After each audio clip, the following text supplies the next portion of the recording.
83, The Solid Rock. What do you think this song's about? About the firm foundation. Yeah. You know, in the Old Testament, there's this rock that follows Israel. Oh, yeah. Yeah. And then in 1 Corinthians 10, Paul says that rock is Christ. He's the one that brings everlasting water and everlasting life and all that stuff. How Moses struck a rock and then water came out. Mm-hmm. Yeah. Happened twice. So let's sing about this here, the Solid Rock 383. Go for it.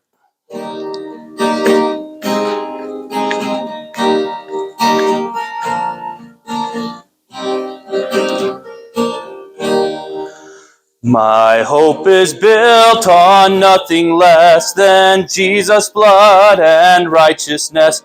I dare not trust the sweetest frame, but wholly lean on Jesus' name. On Christ the solid rock I stand, all other ground is sinking sand. All other ground is sinking sand. Workers, go sit down. When darkness veils his lovely face, I rest on his unchanging grace. In every high and stormy gale, my anchor holds within the veil. On Christ the solid rock I stand, all other ground is sinking sand. All other ground is sinking sand. His oath, his covenant, his blood support me in the whelming flood. When all around my soul gives way, he then is all my hope and stay. On Christ the solid rock I stand, all other ground is sinking sand. All other ground is sinking sand. When he shall come with trumpet sound, oh, may I then in him be found, dressed in his righteousness alone, faultless to stand before the throne. On Christ the solid rock I stand, all other ground is sinking sand. All other ground is sinking sand. Amen. In where was it? Oh, turn to 276, by the way. I think it's in like Matthew 7, maybe somewhere else where this. I think it's after the rich man comes to Jesus and says, "I've done all this stuff. I've kept all the law and all that." And Christ says, "Okay, if you'll be perfect, that's all you have, and give it to the poor." And he says, "Oh, I can't." Right? I think it's that passage, or maybe it's the one where it says, "Many will come unto me and say, Lord, Lord, have we not done all this and this?" And he'll say, "Depart from me, I never knew you." Anyways, at the end of all that, Christ talks about a house being built on sand and one that's built on a rock, and this one's gonna, it's gonna get destroyed when the wind comes, when the waves come, it's gonna be destroyed, whereas this one's gonna stand firm. And we gotta have our foundation built on the solid rock of Jesus Christ, not on Hobble Creek Baptist Church or on me or yourself, your heart, or anything else, right? It has to be on Christ. And so, 276, Jesus paid it all. You know what's sad? There's a lot of Christians that can't sing this song. I mean, whether they're Christian or not, we don't know, but, because they believe in all this other stuff for salvation. You got to keep doing all of this, and you can't do all of this. I don't think you can really sing Jesus paid it all, if that's the case. But I'm glad we can sing that because we understand Jesus paid it all for us. So let's sing this together.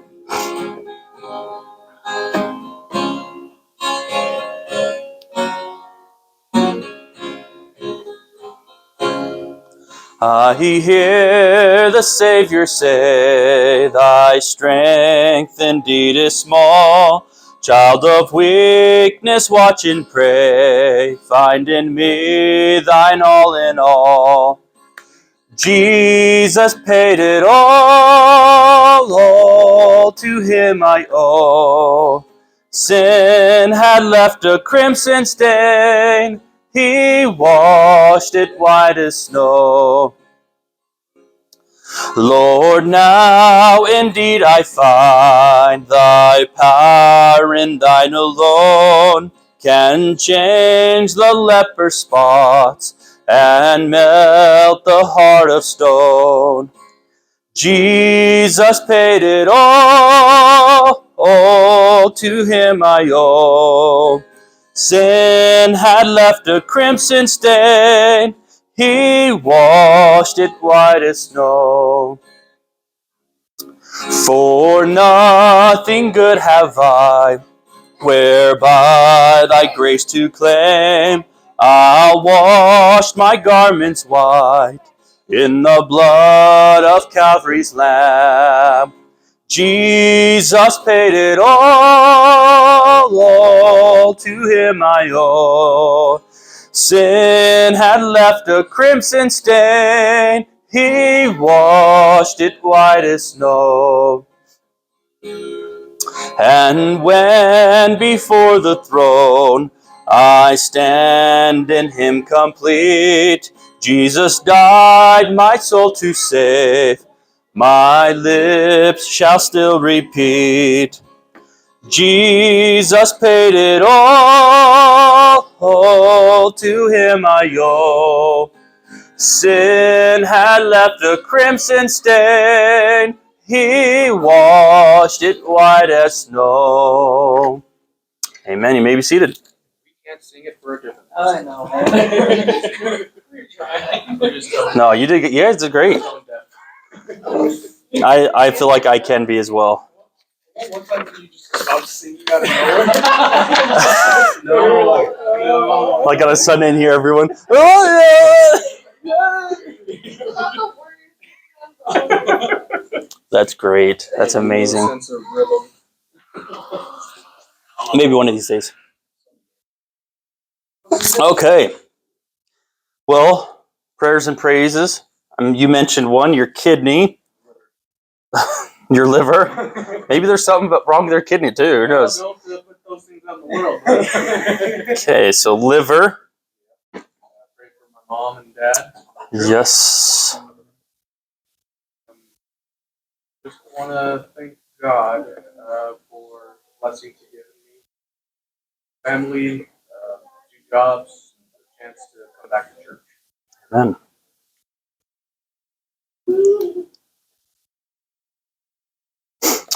Amen.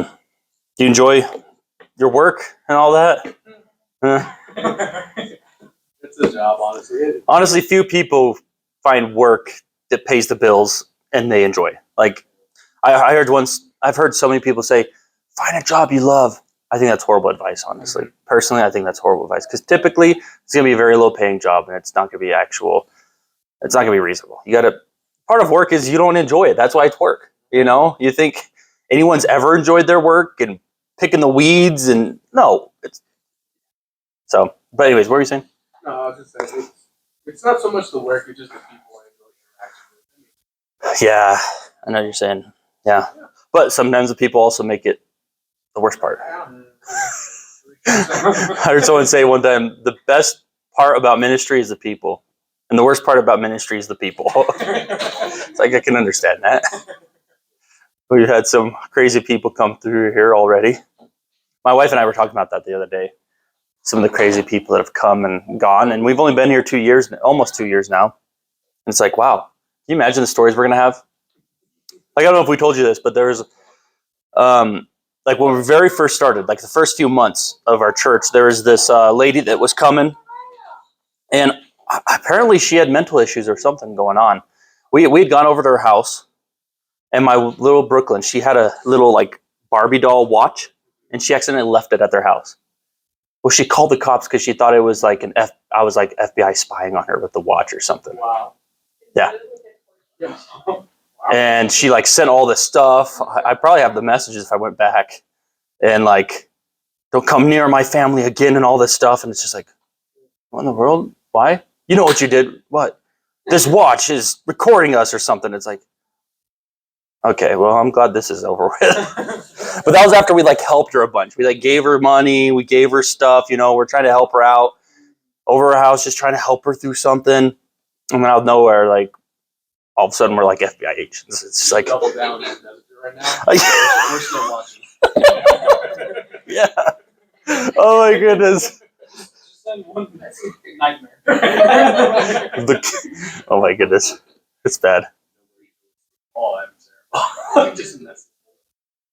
I'm sorry.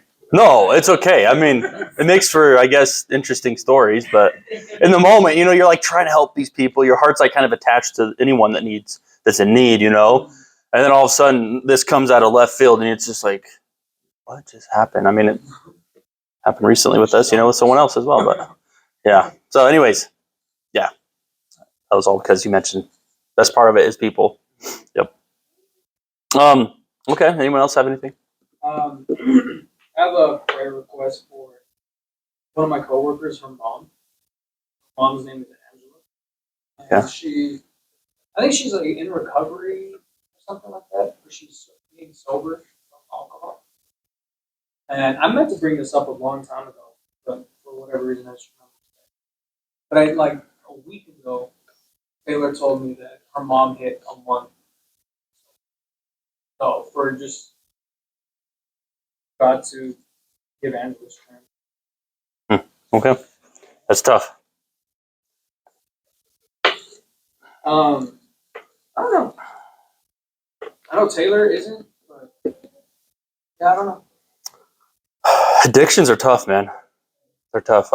There's a guy from my home church that I've talked to him for like 10 years now, like counseled him sort of off and on, just trying to help him whenever he's going through stuff. And always struggled with cigarettes and stuff and always wanted to stop, but couldn't. And would go a month, 2 months, get back into it. But he's like 2 years clean now. Wow. From cigarettes, which is pretty crazy. So people definitely can do it, but a lot of people don't realize it takes like sacrifice. A lot of people, like when they want to quit something, that's about as far as they get, is an internal, like, okay, yes, I want to quit. But you got to take steps to actually like quit something, you sacrifices. And so, yeah. Let's also pray for everyone here that was in that text message. Have fellowship outside. Oh, yeah. The weather's getting nicer.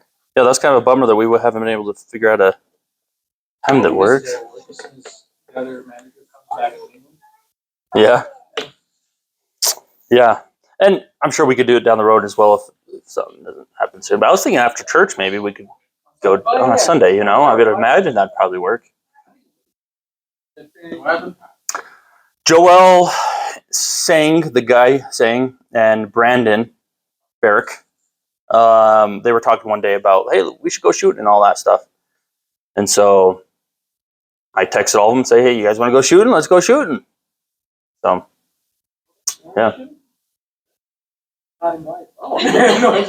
Do you like to shoot guns? Anyone's welcome to go. It's just those guys are talking about it. Okay, well, I'd pop you onto that list. Brother. Yeah, dude.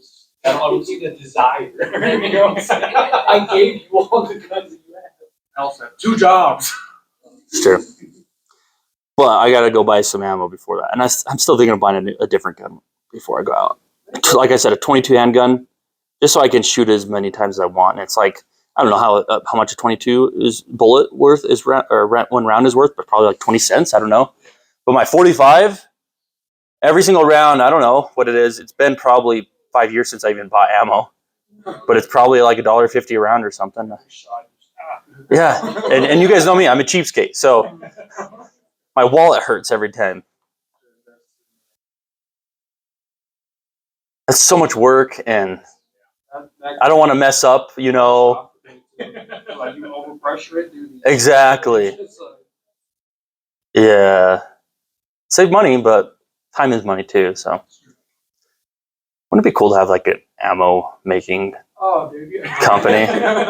Like, that'd be so cool. I just imagine myself. And the thing about ammo is you will always be in need. You know what I'm saying? Like, I mean, unless something happens to the Second Amendment, but we're getting off topic here. Yeah, we'll pray about us men going shooting here soon. Anything else? Just a random thing. My wife and I were our 5-year anniversary is coming up on Friday. I forget too. You don't just Okay. I'm gonna get beat later on. Oh, I'm sorry. Never do that again. You should see her when she's not around others. Like she's like buff and like beats me up. I believe that. And our dad jumps in too. You ever get jumped by your parents? I've not. I've only had one parent.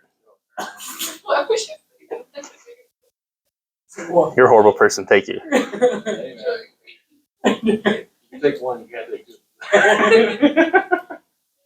Brooklyn likes to beat up on me. If I'm ever laying on the ground, here she comes jumping and rolling on me. Hi. Oh, I can't wait. That's gonna be awesome, dude. Yeah. He's gonna be in MMA classes when he's probably turns 1. I'm guessing. Heavyweight champion of the world. I don't know about heavyweight, but You gotta put weights on his legs.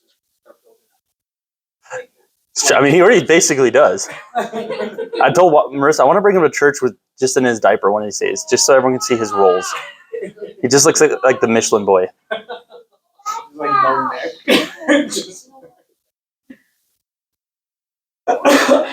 What? I mean, praises, prayer requests. I just mentioned our anniversary is coming up. Whoa, it's so cool, sweetheart. Okay, well, should we pray? Okay, let's do this. Father in heaven, we come to you right now. Lord, we are so blessed. You're so good to us. Thank you for salvation. Help us to, out of thankfulness, serve you with all our hearts because you saved us, you cleansed us, you redeemed us. Help us to just serve you, Father, and give you our life.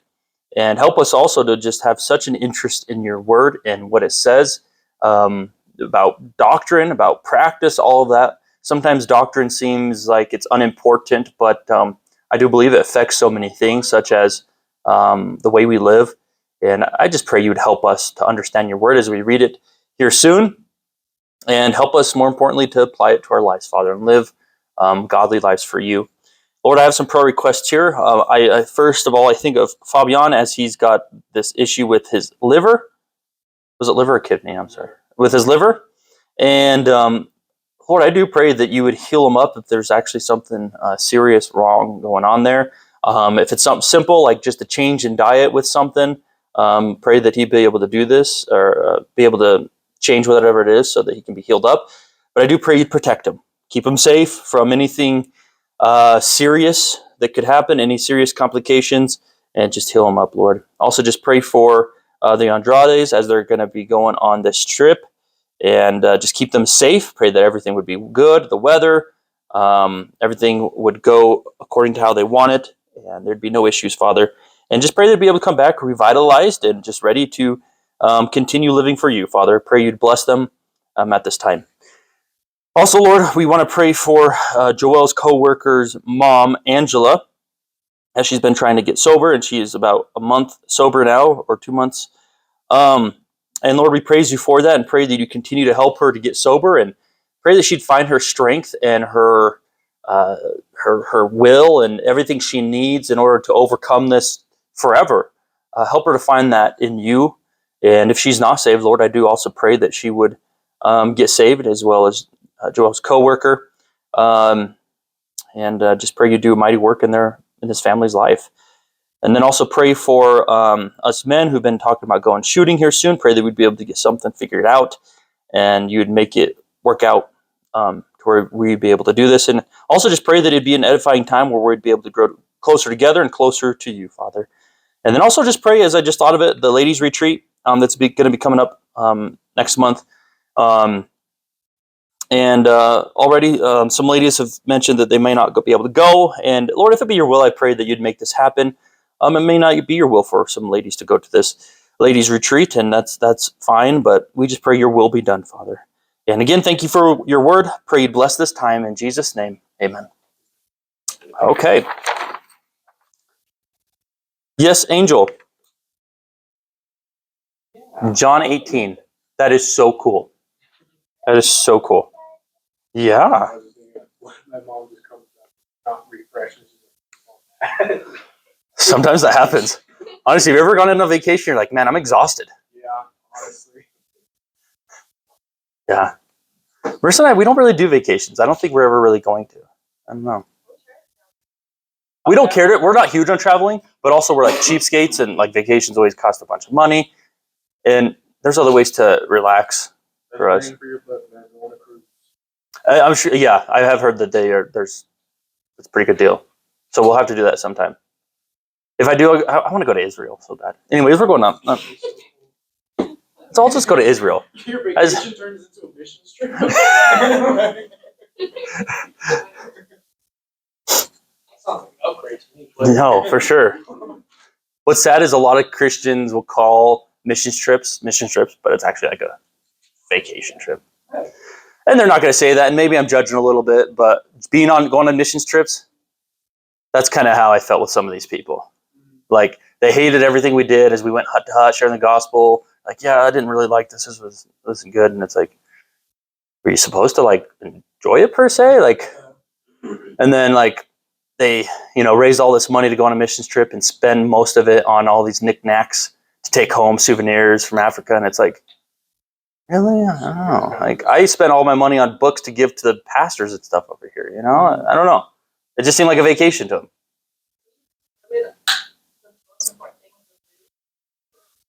Wow. No. They took a survey, what was their least favorite thing, and it was going hut to hut. But yeah, then we went to the zoo the very last day, which was mandatory. I didn't really care to go, but I don't know. It just seemed like a vacation partly, You do that. You go for it. Okay.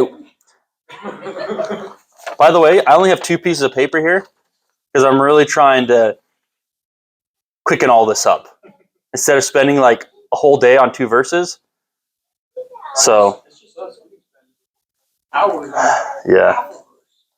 One time, so when I was in Bible college, I went to a church in Nebraska, and I went to that church for 4 years, and we got through 2 chapters of Romans. Crazy. That's crazy. And I decided I'm never going to do that. And I'm starting to get into that. It's not the same. I mean, we've almost been doing this for 2 years, and I'm almost through John, so it's not the same. But it still seems so. So anyways, recap here. What does Christ say? Or sorry, why did Christ say, I pray not that thou shouldest take them out of the world? Do you remember? Why would Christ pray for the disciples not to be taken out of the world? Like, isn't that a good thing to be taken out of the world? To be with Christ? Yeah, I was on the sheet. Oh. I just didn't update the recap questions on mine.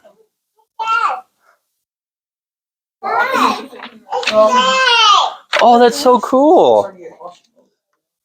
Okay, here's the real one. That was a false gospel one right there.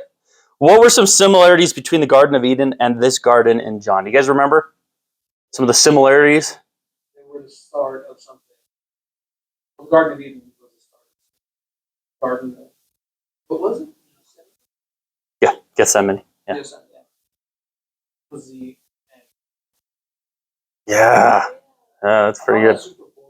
Isn't that cool? Yeah. I like that. Yes. Yeah, the 2 greatest betrayals in all of history, I would say. I mean, wouldn't you say? Can you think of any greater betrayal than these 2? In these 2 gardens right here? Pretty crazy.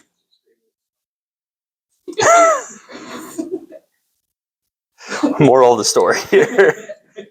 Stay away from gardens, okay. Yeah, there was other things we mentioned too regarding all this. Like God had certainly proved himself to Adam, right? Like there was no reason for him to do that. Christ had certainly proved himself to Judas, right? It just goes against all logic, right? What did Eve and Adam, what did they give up? Like they gave up all of this for what? A piece of fruit. Does that not sound ridiculous?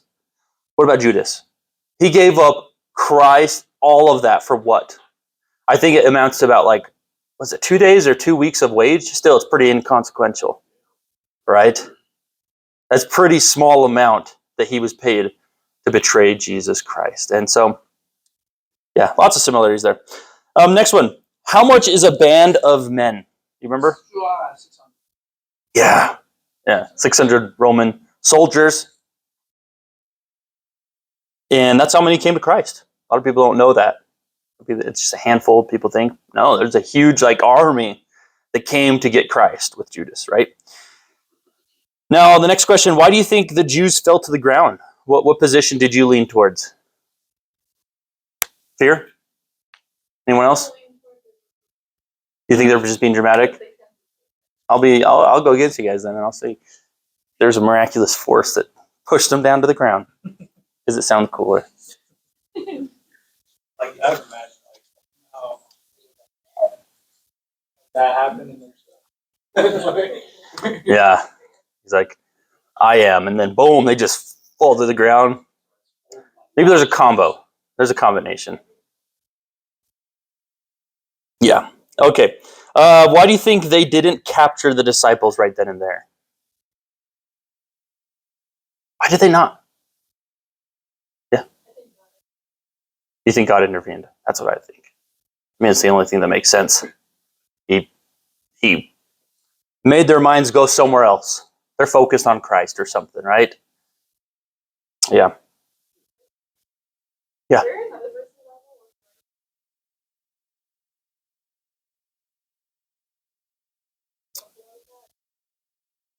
I mean, it just depends on how exact you're speaking of. I mean, but God's caused armies to do certain things in the Old Testament, I guess. Yeah. Yep. Okay. Well, let's go on to our passage here. Hopefully we'll get through verses 10 through 18, 9 verses in total. Here we go. It's, verse 10. Oh, I need to turn to John first, I guess. Okay, verse 10 says this. Then Simon Peter, having a sword, drew it and smote the high priest's servant and cut his right ear off. The servant's name was Malchus. Actually, before I even get into these verses, I wanted to say this. I wanted to explain that John has left out quite a few different aspects or details to this whole betrayal story. As you know, all four Gospels have this account, the betrayal account. Okay, John's Gospel is the most different out of all of them. He's chosen to add things throughout his whole Gospel account that aren't in the others, right? Whereas the others they followed along with each other quite well. Well, here in this section, John has left out quite a handful of things. And so let me just mention some of these things that John has left out. And I think this is one of your questions here. What are some details John chose to leave out of the account of Jesus' betrayal? The first thing I thought of is this: Jesus telling Peter that he would deny him. Now, in a sense, this isn't left out because it happens way before, but it's not here in this passage. Okay? We'll look at that soon. But another one is Jesus praying in the garden. If you read this passage here in John, nowhere do we see Jesus praying, right? Walking around praying. But do you remember the other accounts? What is Jesus doing? He's in the Garden of Gethsemane, seems like for quite a while, praying, right?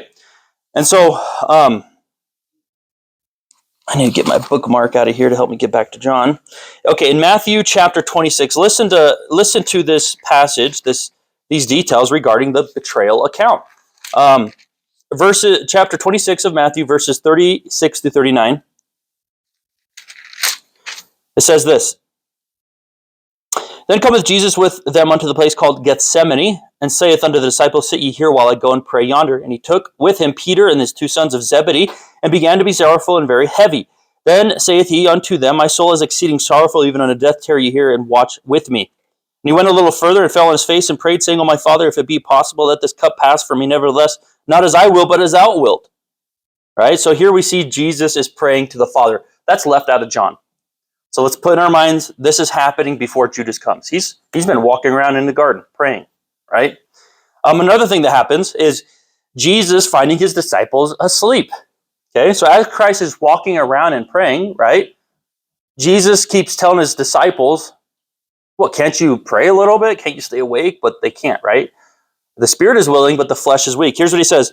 And he cometh unto the disciples, and findeth them asleep, and saith unto Peter, What, could you not watch with me 1 hour?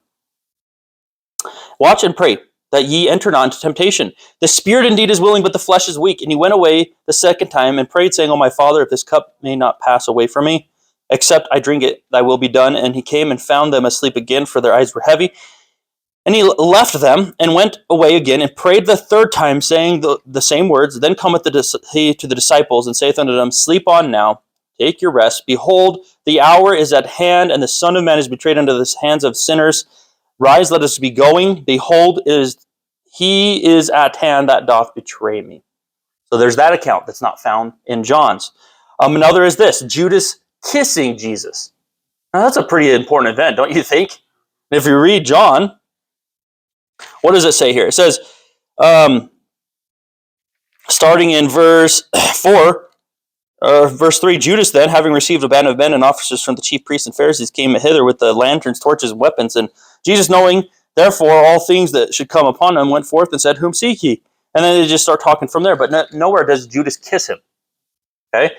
And yet, obviously, from the other accounts, we see that Judas kisses him.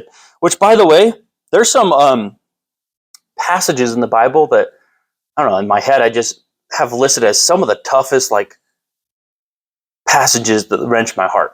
One, if you were here on that Sunday when we talked about the two mothers that came to the king, or the one mother that came to the king and she's upset because she said, look, we're hungry, and me and this other mother made a deal that we would eat my son first, so we boiled him and we ate him. And then the next day we were going to eat her son, but yet she's withheld her son from you. Will you do something, king?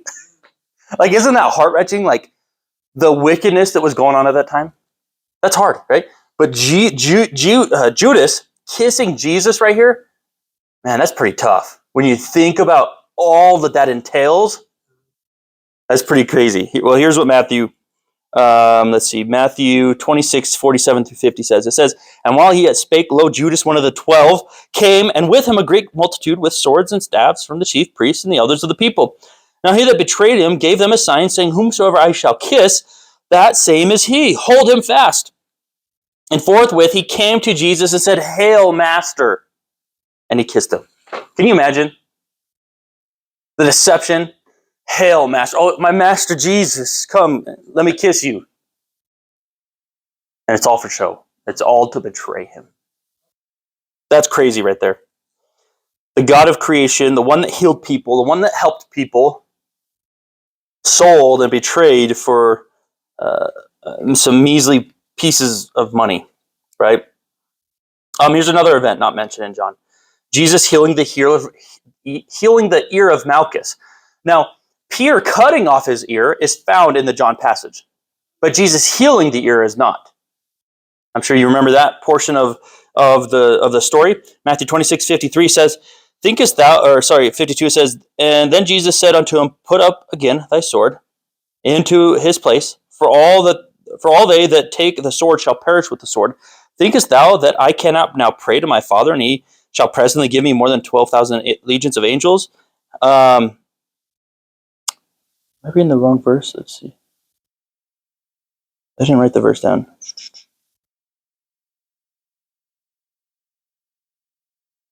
Maybe it's not in Matthew. Maybe I forgot to write it down. Maybe it's in Mark. Let's see. I think it's Mark 14. Anyways, we all know that Jesus heals his ear, which is pretty crazy, right? Jesus healing the ear of Malchus. After that, Jesus telling Peter he could call down 12 legions of angels. That's the verse I just read there. Isn't that crazy? Peter goes, he's trying to defend Christ. He cuts off Malchus's ear, and Jesus is like, Peter, don't do this. Right now is not the time. And don't you know, if I wanted to, I could call down 12 legions of angels. Now remember, how many people are there? 600, which is a tenth of a legion. Okay, so a band of men is a tenth of a legion. 6,000 people is one legion. He's like, I can call down 12 legions. This is nothing, right? So you don't need to protect me, Peter. I've got this, right? I'm choosing to give up my life, is the point, right? Matthew reveals that Jesus said this to the multitudes So in John's gospel, it's kind of like, is he saying this all just to the chief priests or in the Jews right there? But in Matthew's, it seems like he's saying it to the multitudes of people, all of them. John's gospel also doesn't say that the disciples ran away, right? But that happens in the other gospels. We see in these other gospels when these people come, Peter cuts off the ear, Jesus heals it. Jesus is like, don't take these disciples. They all run away, right? We don't really find that in John. Mark reveals that after everyone forsook Jesus, a young man still followed Jesus. Did you know about that? There's a young man that follows Jesus, some mysterious young man whose name is not mentioned. Despite all the disciples running, this man follows Jesus. Here's what it says. Okay. Let me get the right verse, 51. It says, and Jesus answered and said unto them, are you come out as against a thief? The sword, staffs, take me. I was daily with you in the temple teaching, and you took me not, but the scriptures must be fulfilled. It says, and they all forsook him and fled. All the disciples, right? Forsook him and fled. And there followed him a certain young man, having a linen cloth cast about his body, and the young men laid hold on him. So the chief priests or whoever laid hold on this guy that was following them. And it says, and he left the linen cloth and fled from them naked. So they went to grab him, like to take him into custody or something, and he's just in this cloth and he somehow gets out of it and runs away, right? In his naked body. But isn't that kind of crazy? Who is this guy who still chose to follow Christ? Apparently close enough to where people saw and tried capturing him, right? Some people think it's John. If you read the Matthew account, it says Peter went with Jesus into the garden and the two sons of Zebedee, James and John. So there's three of these guys, but it doesn't mean there's others. But there could be. Now in John's gospel, John isn't like ever mentioned by name. So maybe that's kind of what's going on in Mark. It just says this young man instead of saying John. Whoever it is, it just shows some bravery on whoever's on the part of this person. In Luke, here's another piece of detail that's missing in John. In Luke, it says an angel from heaven came to strengthen Jesus while he's in the Garden of Gethsemane. Okay, here's what it says in chapter 22, verse 43. It says, and there appeared an angel unto him from heaven, strengthening him. So this is why Jesus is praying, and he's in agony and all this stuff, and it says an angel came down and strengthened him. It's pretty cool, huh? Another is he reveals in Luke that he sweats. His sweat is like drops of blood. Isn't that crazy? Try to imagine what that even is like. His sweat is like drops of blood. Here's what it says, 22:44. And being in an agony, he prayed more earnestly, and his sweat was as it were great drops of blood falling down to the ground. He's just in so much agony about what he's about to go through. By the way, I don't think it's just the physical pain he's in agony about. I believe it's the bearing of the sin and, I don't know, the separation from God or whatever it is. It's that he knows is coming. But pretty crazy. Actually looked that up. Oh, yeah? Like sweating blood. Okay. And it turns out it's actually like a real phenomenon when people are in like extremely like stress states or like extremely terrified. That sometimes they will just Really? we recorded I think like 9 times. Really? But it has happened. So after reading that and thinking about this, man, that's what I'll be on. I was just like down. It was on a Sunday that I figured it out. Too. Really? Yeah, it was. Yeah, I've never heard of that. It's insane to think about. Felt literally. Mm-hmm. Yeah, it's crazy. Yeah. I can't even imagine. Can't imagine what he went through. Okay, well, here's another event mentioned in Luke. This kind of happens before Gethsemane, but it kind of involves the whole betrayal thing, and so I decided to mention it here. In chapter 22, verse 36 through, or 26, I believe, through 28. Oh, no, it's 36. Okay, it says this. Verse 36, now said he unto them, actually, sorry, verse 35, he says, and when he said unto them, when I sent you without purse and scrip and shoes, lacked ye anything? And they said, nothing. Then said Jesus unto them, but now he that hath a purse, let him take it, and likewise his scrip, and let him have, and he that hath no sword, let him sell his garment and buy one. Buy what? A sword. So you had nothing before. You didn't need anything before, right? But now, go sell what you have and go buy a sword, right? And then it says, "For I say unto you that this is written that must be accomplished in me, and he was reckoned among the transgressors. For the things concerning me have an end." So he's going to die, basically. And they said, "Lord, behold, here are 2 swords." And he said unto them, "It is enough." So after all that, they go sell their stuff to do what they can to buy swords, and they buy 2 swords. And Jesus is like, "Okay, it's enough. This is good." And so that happens right before the Garden of Gethsemane. And then that's why we see Peter with a sword. Before they didn't have a sword. They were turning the other cheek. So this is your next line, I believe. Maybe it's not. Is it? No, it's not. Anyways, I thought that put this as a question. So I'll just ask you it anyways. What do you think the purpose of this is? For Peter for the disciples to go buy swords. How about this? As a Christian, what are we supposed to do?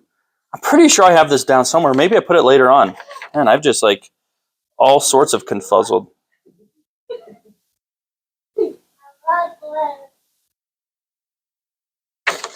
I thought I had the... Oh yeah, this is one. This is later on. But I'm just going to ask it now, okay? If you look down on your paper, in 10:11, the very last line there, it says, "What do you believe Christians are supposed to do when their lives are threatened?" What do you think Christians are supposed to do? Because Jesus had them buy swords, what's the purpose of a sword? But to use it against someone. And yet, what about these other teachings where Christ says, turn the other cheek? Pray for your enemy. Do good to those that hurt you. What do we do with all the Old Testament stuff where God had his people destroy other nations?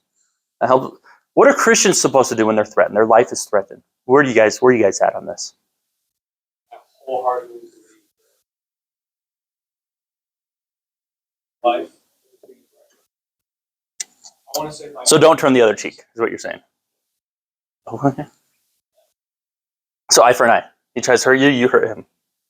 It's not that I try to hurt him, but I just protect myself. If that means it does hurt him. Okay, is this for all situations or just when they're trying to kill you? I would say it's for mature. Someone hits you, do you hit them back?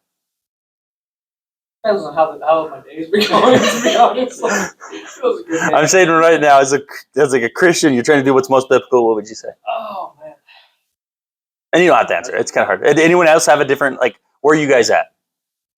When it comes to why Jesus told them to get a sword, and he kind of shuns them for actually using it, you have the capability to cause violence on someone, just show restraint even though you know you are capable. Okay. I think that's only specific to that scenario. If it was anyone else, protect yourself, but it's me. I got this. So you're saying he had them buy a sword in order to protect themselves later on? Is that what you're saying? Okay. Got it. Just more than anything, just kind of just show restraint, because you can have all the power in the world, but if you don't show restraint. Okay. You have something?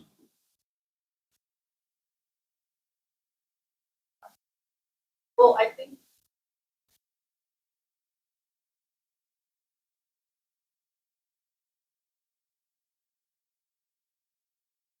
sure that God doesn't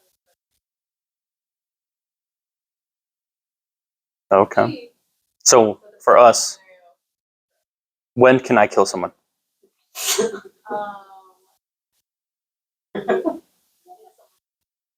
If someone's trying to kill me. I don't know. Yeah, it's tough. It's tough. Yeah, It's tough. Yeah, it's I tough. don't think I'm not certain where I'm at, but my position right now, and again, when the moment comes, I might change. Because it's one thing to say this is what I will do, but when the moment actually comes, it's totally different, right? But I think it is a good thing to protect other people. That is a righteous thing. In fact, I think it's unrighteous if my daughter's in danger for me to turn the other cheek and let someone kill me in order to get to her. That would be unrighteous of me to just let it happen. You know what I'm saying? In the name of Christ, I'm not going to hurt anyone in the name of Christ. I'm going to be a pacifist. Pacifist is someone who's against the war and fighting and stuff. I'm going to be a pacifist and not hurt this person, right? as he's trying to get to my daughter. I think that'd be wicked on my part, right? However, if I'm the only one threatened, I kind of wonder, like, maybe that's when I will just like let it happen, in a sense. I'll share the gospel with the person. I'll tell them about Christ. But if it's just towards me, then I'll just, in a sense, turn the other cheek and let them, I don't know, kill me if that's what they're going to do. That's kind of where I'm thinking I'm at. That for me, not protect myself just for myself, but if it's regarding protecting other people, then I will. Okay. Now that's also difficult because if there's someone trying to murder me, who's to say that person's not going to try and murder other people? So why not just stop them right then and there? You know, it is tough to say. But yeah, I mean, I see both sides in a sense. Christ told them to get swords for a reason. We have the Old Testament where you see lots of that stuff. We have the future where God's going to do lots of stuff, right? Yet we have Christ's character and teachings in the New Testament, which seem to just be like, don't do any of that. Take my example, as I willfully gave up my life, even though I could have brought down 12 legions of angels, but I chose not to, right? Obviously that was for a specific purpose, but it's still kind of an example, I would say, to us. So wherever you're at, think about it, think about just trying to do what's most biblical. Because there's people on both sides, and it's like they won't hear the other side. You know what I'm saying? There's pacifists and like, oh, you would murder someone? Oh, you're evil. And it's like, well, not exactly. Like, but there's some people who are for murdering and they think the pacifists are weak-minded and all that stuff. It's like, well, I mean, they kind of have a good heart towards it, So anyways. All right, one more thing. And we're not even like hardly getting the passage. I'm sorry. It's just that John leaves out so much here. So I'm trying to give you a full idea of what's going on. So here's another interesting note. Mark, Matthew, and Luke, in those accounts, the account of Jesus' betrayal, it proceeds like this. Okay, Jesus tells Peter that he's going to betray Jesus 3 times. And then immediately after that, they're basically in the Garden of Gethsemane. So Jesus tells Peter, you're going to betray me 3 times. And then they're in the Garden of Gethsemane. Like, it's only a few verses. Actually, this is one of your lines. How many verses transpire in the synoptic gospels between Jesus telling Peter that he'll deny him and when Jesus is in Gethsemane? It's just a few verses. Huh? But in John's account, here's what's crazy. Ready? All the way in chapter 13 of John is when Jesus tells Peter that he'll betray him. So what's going on? What do you guys think? Is there a contradiction going on? Why is it all the way in chapter 13 when we're in chapter 18, when they're finally in the Garden of Gethsemane? Yeah, all the way in chapter 13 is when Jesus tells Peter in verse 38 that you'll deny me 3 times. The cock will crow, the rooster or whatever is going to crow, and you'll deny me, right? What do you think is going on there? I've actually mentioned it before, so you should know. I think it's just parts that were repeated through Mark, Luke, were left out and then filled with the things that you mentioned. You were praying in the garden and telling the disciples. Yeah, Disciples okay. obviously. I think I get what you're saying. Yeah, so chapters 13 through 17 all happens within those few verses that are left out in Matthew, Mark, and Luke. Okay, remember when I kept telling you that from here on out, we're just dealing with minutes and hours. We're dealing with a short amount of time. And John has just chosen to have a lot of his gospel book just be within this short few hours before Jesus' death. That's what John has chosen to focus on. Instead of all the years and everything leading up to it, it's the last few hours or minutes or whatever leading up to Jesus' betrayal that John has chosen to include in his gospel. And so that's what we find in John is that. So pretty interesting there that's going on. But gives you an idea of how short of a time frame is happening. So how many chapters transpire between those 2 events? Like 5 or 6, however you want to count it. All right, let's get into our passage. We already read verse 10. Whose ear did Peter cut off? And who is he? Servants of the high priest. It's the servant of the high priest. Servant of the high priest. Now, who is the high priest? Caiaphas, you could put that, but put this. He's essentially the top dog, right? In Israel. Now imagine this. The President of the United States sends his messenger to me, his servant. This is his top servant. He sends a servant to me, and I try to kill his servant. That's kind of like a threat against the president, isn't it?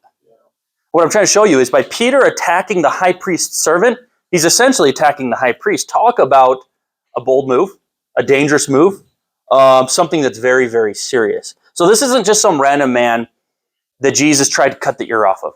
This is the servant of the high priest. This should be a huge deal. And again, that adds to what we talked about later, and as to why did they not take Peter? I mean, the disciples in general, right? But why did they not take Peter, who just attacked the servant of the high priest? And yet, they're just like, oh, guess we're just taking Jesus, okay, right? You got him. Yeah. That's terrible. So, Dude, Judas, you got cut off. He looked back at one. we didn't see nothing. Who did that? Jesus, did you do that? Like, Back. yeah, cause them to forget or something. Verse 11 says this. It says, then said Jesus unto Peter, put up thy sword into the sheath, the cup which my Father has given me, shall I not drink it? Okay. Now, as I mentioned before, Jesus ends up healing this man's ear after Peter cut it off. Why do you think John left out such an important event? What do you think? Like, don't you think that's it? Like, if you're going to write, you spent 3 years with Jesus and you're going to write about it, you're going to write about his betrayal, you're going to kind of include that, I would imagine, right? Why do you think he left it out?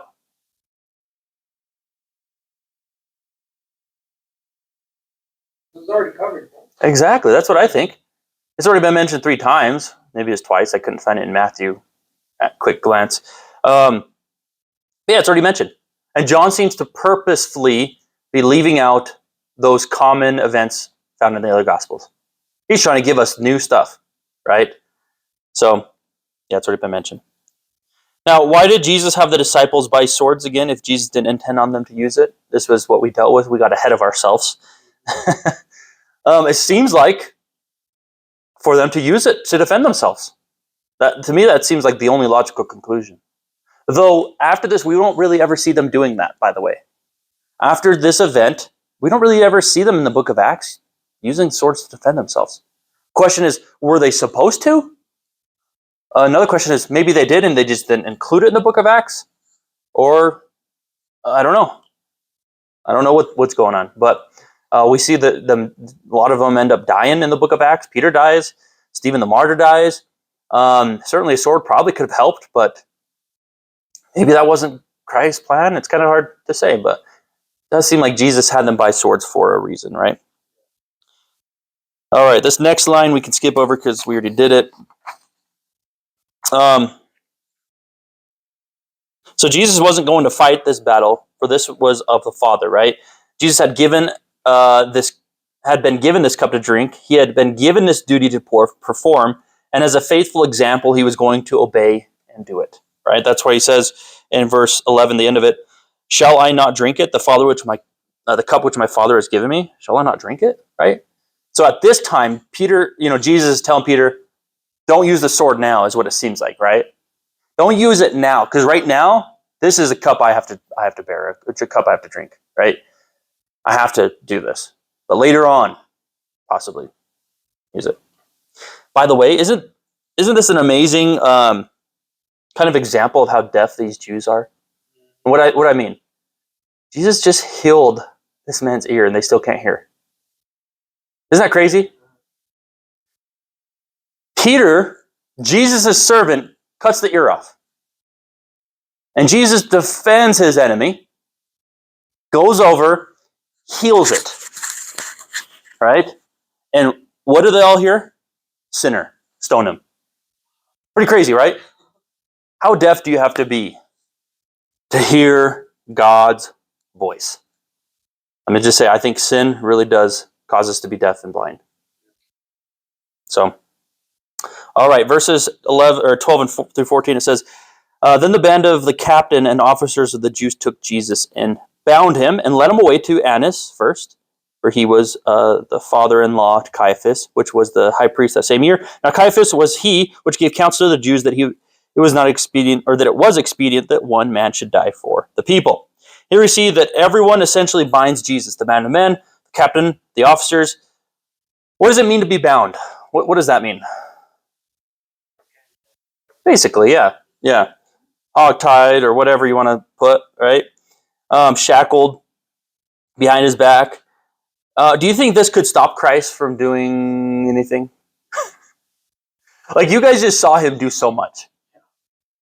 You just saw him heal a man's ear. You really think that's going to do anything? Okay. Do you not understand Christ is willfully doing this? Do you not remember all the times Christ said that he was going to die? And yet they still don't get it, do they? Let's put him in handcuffs. That'll stop him. Handcuffs can't stop God. I'm sorry, right? Also, why are they even doing this to him when it's just him? Right? There's 600 of them plus everyone else, right? Taking Jesus, and it's like, we've got to have all this full security, right? And Jesus could have gotten away if he wanted to. Verse 13.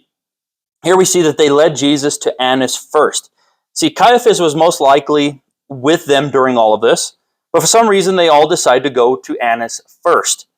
Now, Annas is not the high priest yet. Caiaphas is during this time. But Annas is going to be the high priest here soon. In Acts chapter 4, Annas is called the high priest. Okay? And also in our passages, I think twice it says, and Caiaphas was the high priest that year, or this year, which signifies like there's a new high priest. Some people might think that there's two high priests going on because it's like right after this in Acts 4. By the way, Acts 4 is not too far away from this event right here. Remember, Jesus is going to die, buried for 3 nights, be on earth for 40 days, ascend into heaven. Day of Pentecost comes shortly after that, and then Peter's out preaching. And it's that same basic day or the day after that Acts 4 happens. And yet we have Annas as the high priest. So there's only a good handful of days between the transition from Caiaphas and Annas. So some people might think that there's two high priests going on. But that would kind of go against the Old Testament law. Okay, because the Old Testament, there was one high priest, right? And there was all the other priests, but there's only one high priest. So I don't think that would be the case, that there's two high priests. Annas seems to be the high priest next. But anyways, they come to Annas, which is Caiaphas's father-in-law. You want to put that for who is Annas? He's the father-in-law to Caiaphas, the next high priest. And they take him to Annas first, probably because he's older. I mean, if he's the father-in-law to Caiaphas, he's probably older, right? And he's also going to be the high priest next. And they get counsel from him. By the way, Jesus went to lots of different trials in a sense. Caiaphas's and Annas's and other people's. He was tried several times. Verse 14 says, Now Caiaphas was he which gave counsel to the Jews that it was expedient that one man should die for the people. What does Caiaphas's counsel mean? What does he mean? It's expedient that one man should die for the people. Do you know what that means? How would they think in their mind Jesus is dying for the people? Whether that kind of thought, I mean, it may be, but how the title, like King of Kings, or got out to whoever was emperor at the time, on everybody, just Okay, you're on the right track. Yeah. So if you read the previous passage, which is in John 11, 47 through 50, in fact, I'll just read it. It gives us a little bit more information here, okay? John 11, 47, it says, Then gathered the chief priests and the Pharisees a council and said, What do we? For this man doeth many miracles. If we let him thus alone, all men will believe on him, and the Romans shall come and take away both our place and nation. Do you see that? If we don't do something about Jesus, everyone's going to believe on him. And what is that going to mean? He's going to be the ruler. He's going to be the king. And the Romans are going to hate that, right? The Roman governor or leader is supposed to be the king, basically, right? He continues, it says, And one of them, named Caiaphas, being the high priest that same year, said unto them, Ye know nothing at all, nor consider it is expedient for us that one man should die for the people, that the whole nation should perish. Do you know what basically he's saying? It doesn't matter if he's innocent or anything. Isn't it more better if we just kill this man than for our whole nation to perish? Like, we're going to sin, we're going to lie, we're going to do whatever we need to do in order to kill this man. Because that's better than the whole nation dying, right? Remember, you can't sin, you can't go against God to try and do what's right. Okay? You can't murder an innocent person. These people knew that Jesus was innocent. That's why that's why they're angry at this time. Like, he's doing all these miracles, what are we going to do? What do you mean, what are you going to do? Right? Like, if he's guilty, then go try him as guilty. But they're saying this because they don't have anything on him, right? So they have to create something. So anyways, that's what he says there. Also, with this, it says this. And this spake he not of himself, but being high priest that same year, he prophesied that Jesus should die for that nation.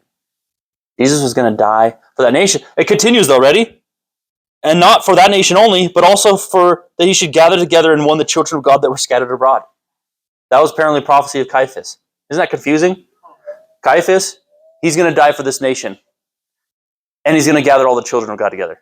And Caiaphas is like, okay, so we need to kill him. Okay, got it. I don't think he understood. No, he's going to die for the sins of this nation. Not die so that this nation doesn't get destroyed. That's not what he's dying for, right? It's a different salvation. Spiritual salvation, not a physical salvation, right? And he's going to gather together the children of God abroad. So anyways, that's what it means. What does Caiaphas' counsel mean? Well, let's kill Jesus, then let the rest of the nation be destroyed, right? That's how he's dying for the people in Caiaphas' mind. And so that's why Caiaphas said the whole nation would perish if Jesus didn't die. All right, verses 15 through 18, real quick, it says, And Simon Peter followed Jesus, and so did another disciple. That disciple was known unto the high priest, and went in with Jesus into the place of the high priest. So let me pause right here. Remember, we talked about how they fled. Well, it seems like Peter fled, but not too far away, to where he could follow, what does it say, afar off? So follow Jesus. That doesn't say that. I think it says it somewhere else. But he's far enough, apparently, to where he's able to follow him and not be caught, right? Verse 16, But Peter stood at the door without, then went out that other disciple, which was known to the high priest, and spake unto her that kept the door, and brought in Peter. Then said the damsel that kept the door unto Peter, Art not thou also one of this man's disciples? He saith, I am not. And the servants and the officers stood there, who made it a fire of coals, for it was cold, and they warmed themselves, and Peter stood with them and warmed himself. So one thing I want to mention here is, who is this other disciple? Who do you think? It says, again, Simon Peter followed Jesus, and so did another disciple. Well, who's this other disciple? It says this about this other disciple. It says, that disciple was known unto the high priest. So Caiaphas and this disciple knew each other quite well. It's kind of an interesting relationship there. He knows Christ really well, and he knows Caiaphas really well. Who is this disciple? He knows the Caiaphas so well that look what happens in verse, I guess we'll just continue verse 15. It says, and went in with Jesus into the palace of the high priest. So as Jesus is getting taken by these people, this other disciple goes with them. He's like right next to all these people. And what happens in the next verse, verse 16? But Peter stood at the door. Then went out that other disciple, which was not known unto the high priest, which was known unto the high priest, and spake unto her that kept the door, and brought in Peter. So this other disciple, who's already inside, sees Peter or something, and goes and talks to the lady and says, oh yeah, let this guy in, he's with me. Something like that, right? And so Peter gets in, and is able to observe Jesus' trial, where, we're going to see next time, where Jesus is going to deny Peter, or Peter's going to deny Jesus 3 times. Right? Because he's now in the palace watching everything going on. Right? So, my question is this. Who do you think this other disciple is? Any thoughts?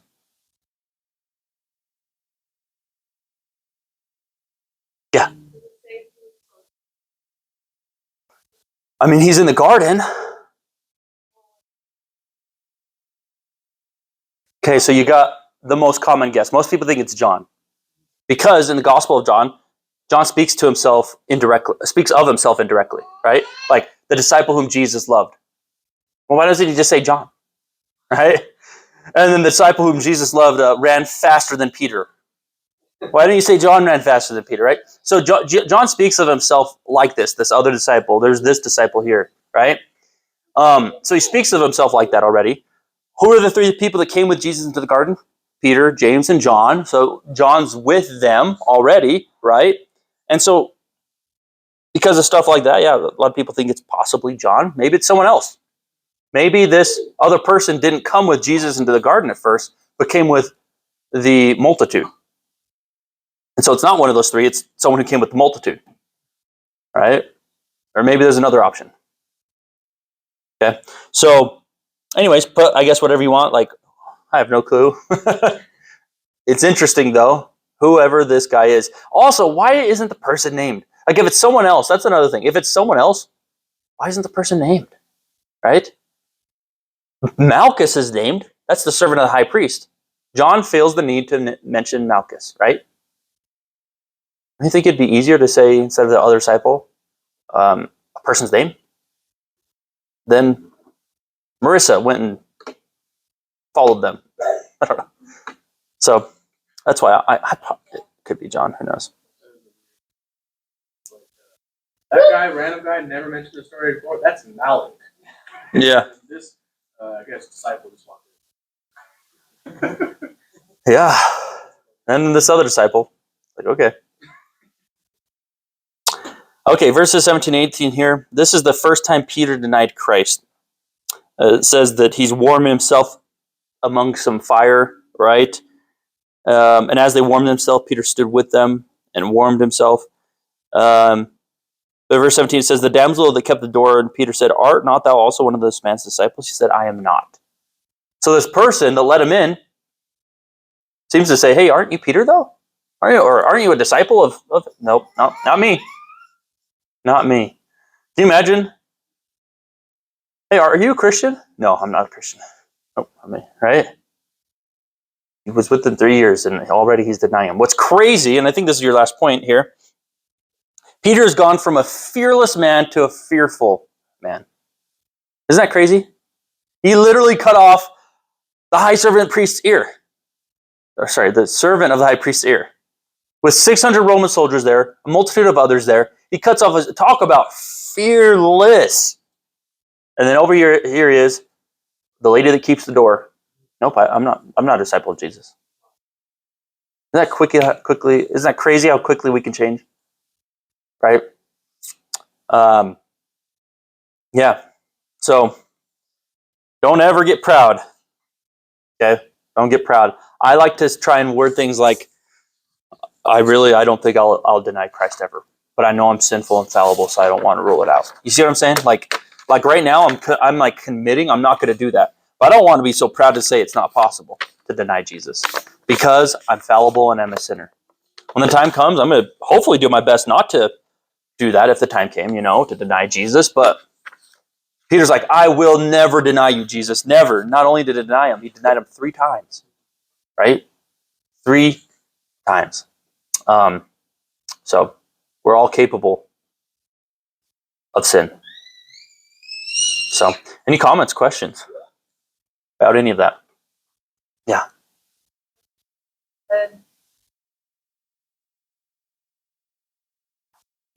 Not that I make it right. I mean, it doesn't say, but I'd imagine that something's going to happen to him. He's like, yeah, I'm a disciple of Jesus. Disciple of God, he's a problem. Yeah. I just like figuring like possible people do it.